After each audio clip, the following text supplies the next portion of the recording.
It is 2 a.m. The world is quiet, but your mind is a war zone. Your body is heavy, sinking into the mattress, begging for sleep.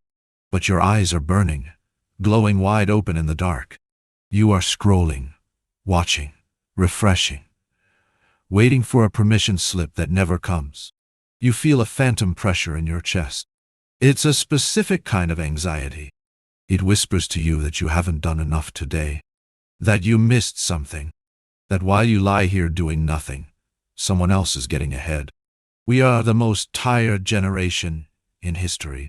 But this is not the physical tiredness of the farmer who plowed the field, or the worker who built the wall. It is the tiredness of a mind that is slowly eating itself. You feel like you are running out of time, even when you have absolutely nothing to do. You feel like resting is a crime. Why? To understand this guilt, we must look at the history of our chains. In the past, humans lived in what philosophers call a disciplinary society. People had masters. The master held the whip. The master said work, and you worked. The master said stop, and you stopped. It was brutal, but it was simple. You knew who the enemy was. It was the boss, the king, the system. And because the command came from outside, you could mentally resist it. When the master wasn't looking, you could rest without guilt. But today, the master has disappeared. Or so you think. The truth is, the master didn't leave. He transformed. He moved from the factory floor into your own skull. We have transitioned from a society of you must to a society of you can. You can be anything. You can achieve anything. This sounds like freedom, but it is actually the most effective trap ever designed. Because if you can do anything, you feel you must do everything. You have become your own slave driver. You exploit yourself. And you are much more efficient than any dictator in history, because you do it voluntarily. You don't need a whip. You use shame. You don't need a prison guard. You use social media comparison. When you fail, you don't blame the economy or the system. You blame yourself. I didn't work hard enough.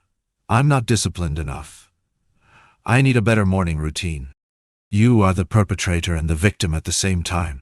There is no one to rebel against, because the tyrant is you. This is why you cannot rest. To rest would be to admit that you are not a machine. It would be to admit limitation. And in a world of infinite potential, limitation is seen as a sin. So, you declare war on your own biology. You view your body not as a home, but as a tool that needs to be optimized. You drink coffee to silence the fatigue. You take melatonin to force the sleep. You track your REM cycles, your steps, your calories. Even your rest has become a project. You don't just read a book, you gain knowledge. You don't just go for a walk, you hit your activity goals.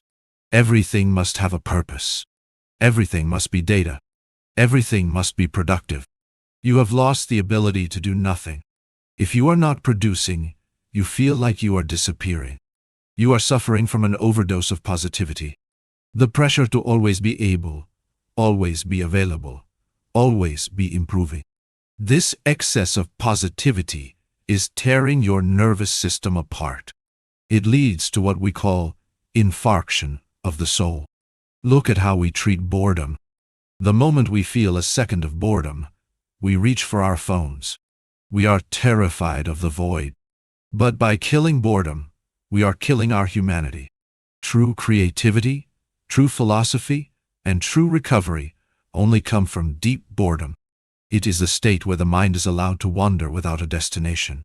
We have forgotten how to linger. We only know how to rush. We have become like multitasking animals in the wild, constantly scanning for threats, for food, for notifications. We react, but we do not contemplate. Burnout is not just being tired. It is the result of a life that has been stripped of its pauses. It is a life that is all foreground and no background. So, what is the countermove?